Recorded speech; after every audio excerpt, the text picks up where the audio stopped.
Forgiveness is frightening, but worthwhile. This is it, the sign you've been looking for, the one that tells you it's time.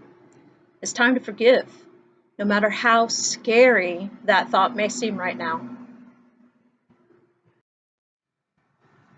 Mark Twain writes, "Forgiveness is the fragrance that the violet sheds on the heel that has crushed it."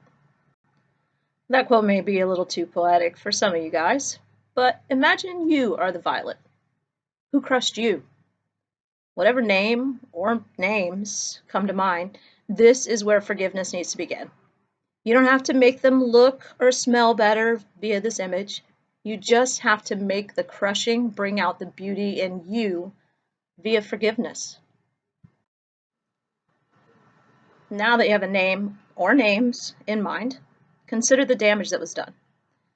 People injure us on many levels. Some injuries are minor.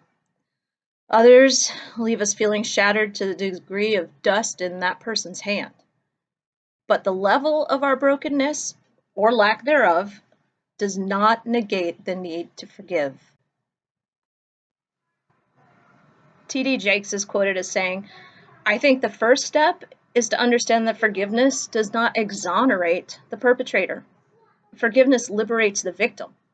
It's a gift you give yourself." When you read this article, Forgiveness, Letting Go of Grudges and Bitterness, you will hopefully begin to understand what T.D. Jakes means here.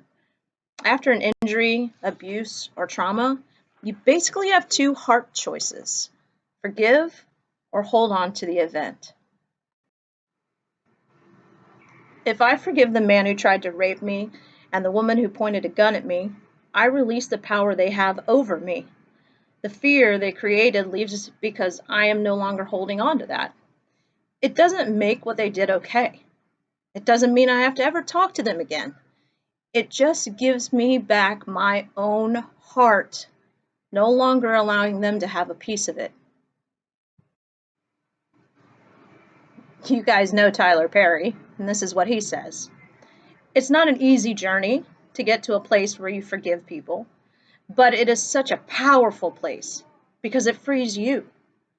I'm not telling you that forgiveness is easy. Like gratitude, it's a choice. I don't know all of your stories, but I know enough of them to understand that some of you are walking around with deep wounds. Those will never heal until you forgive. And you're not doing it for the ones who hurt you. You're doing it to set yourself free.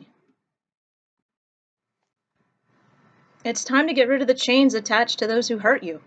Forgive and step into healing and freedom.